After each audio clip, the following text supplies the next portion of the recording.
The sun of Arizona was merciless that afternoon, painting the horizon in shimmering waves of heat that seemed to make the land tremble. Elias Carter rode slowly, letting his horse pick its way across the dry earth. His ranch was small and lonely, tucked far from town, and he had grown used to the silence that surrounded him.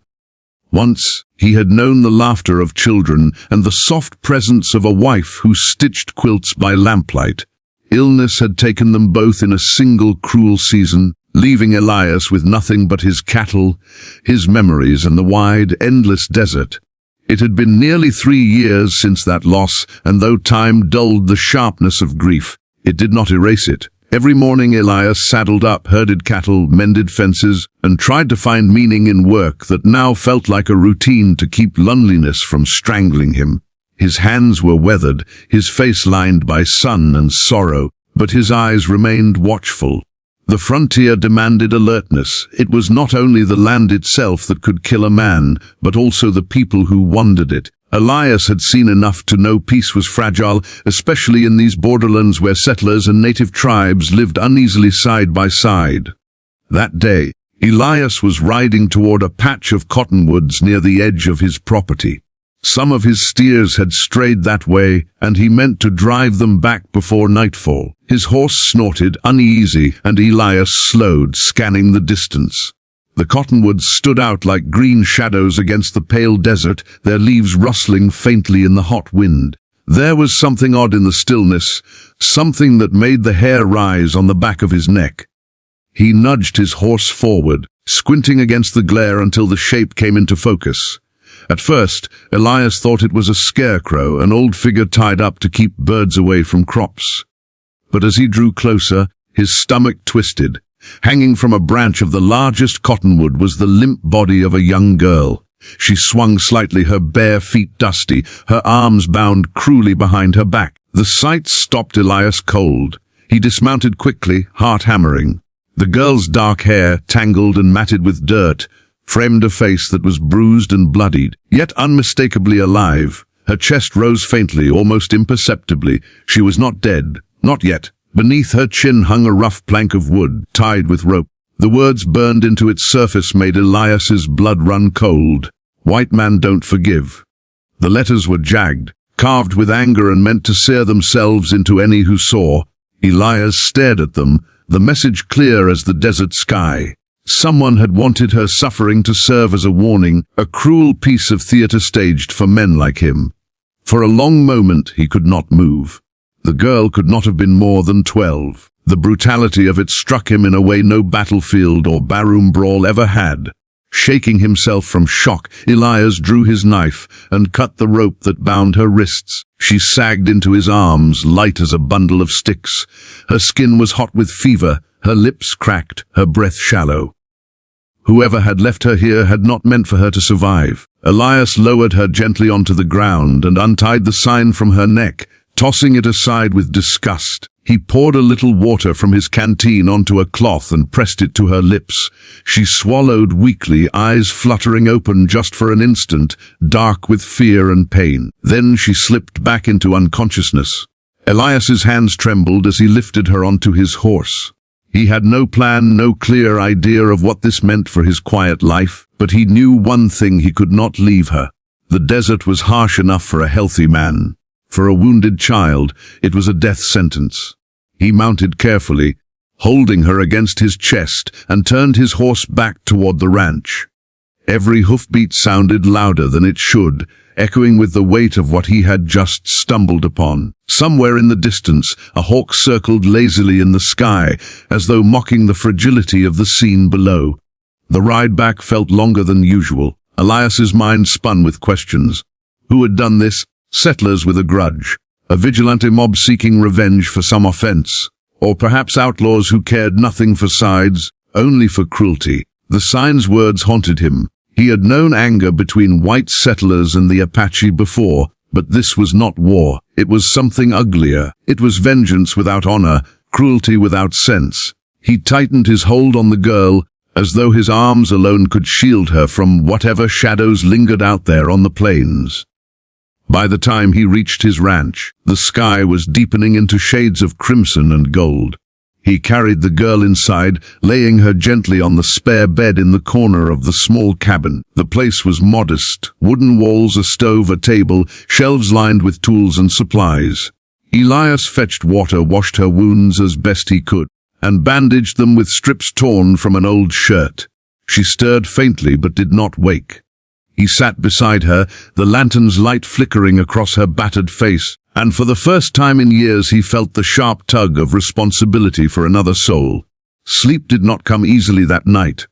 Elias sat by the window, watching the desert stretch endlessly beneath the stars.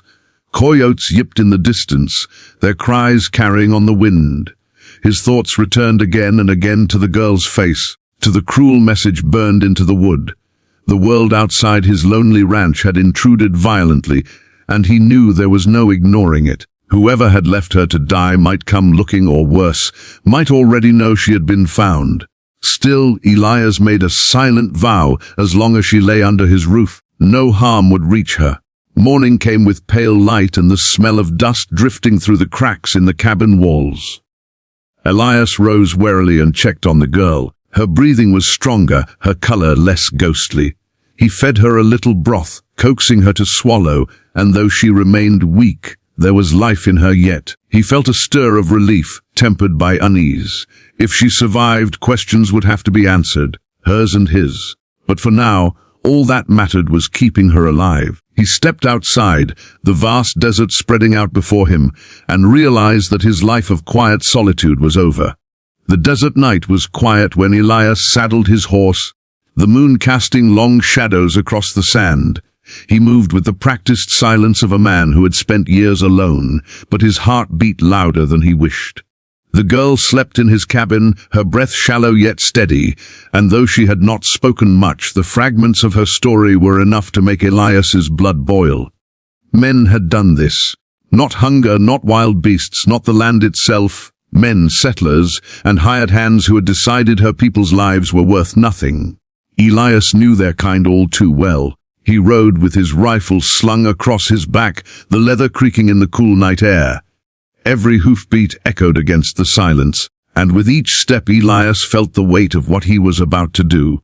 For years he had lived away from men, avoiding the disputes of town, keeping his distance from politics and blood feuds. He had told himself it was better to stay quiet, to let others fight their battles. But as he thought of the girl's bruised face, her small body trembling under his blankets, he felt shame. Silence, he realized, was its own kind of cruelty. The town lay several miles east, a scattering of saloons, shops, and law offices clinging stubbornly to the edge of the desert. Elias had ridden there many times for supplies, rarely staying long enough to trade more than a few words. Tonight, as the lights of lanterns appeared faintly on the horizon, he felt the distance close in his chest. The men he sought would likely be there, drinking away their cruelty, proud of the fear they had sown. He had no proof, no names, only the girl's broken whispers and the message on that sign. Yet Elias knew. Some things did not need proving.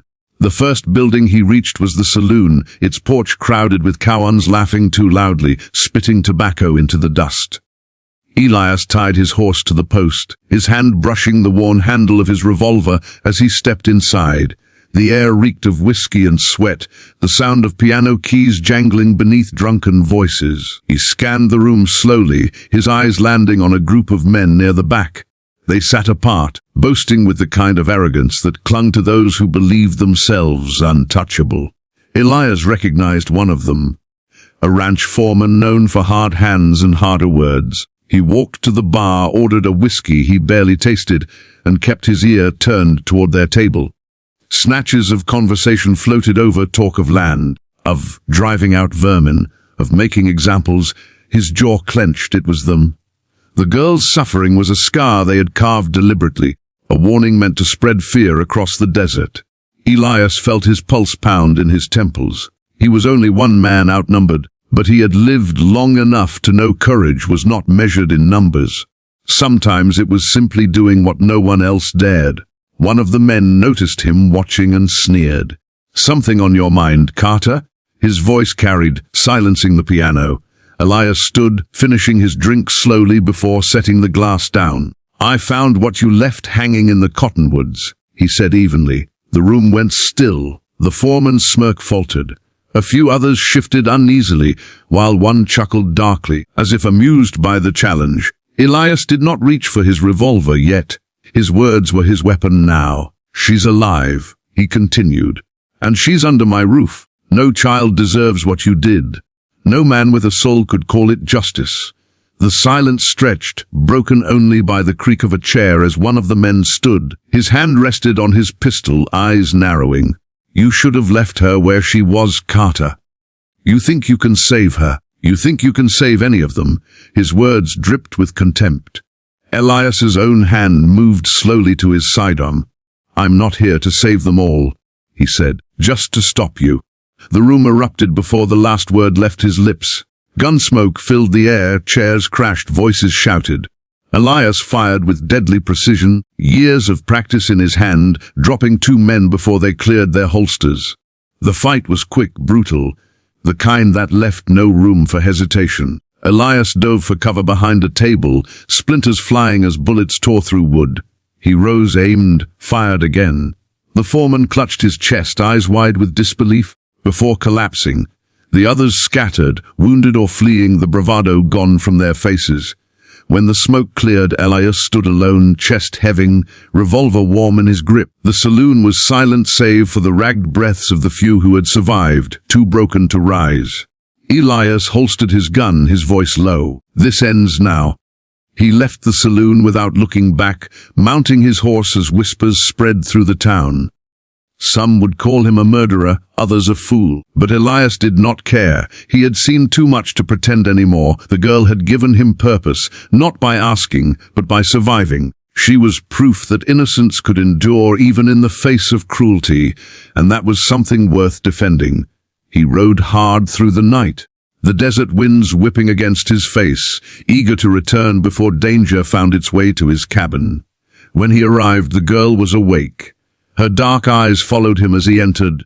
Filled with questions she did not yet have the words to ask, Elias knelt beside her, setting a gentle hand on her shoulder. "You're safe," he whispered, though he knew safety was a fragile thing. She studied him for a long moment before speaking her name, Tayan. Her voice was soft, broken, but steady. It was the first sign of trust, a bridge between their worlds. Elias felt something stir in his chest, something he had not felt since his own family lived a reason to keep fighting.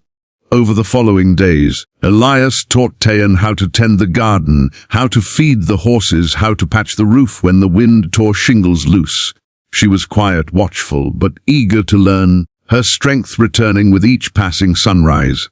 In the evenings, she would sit by the fire, and slowly, piece by piece, her story emerged. She spoke of her father, proud and strong, who had refused to abandon their land. She spoke of the night riders who came, torches in hand, and of the screams that tore the desert apart.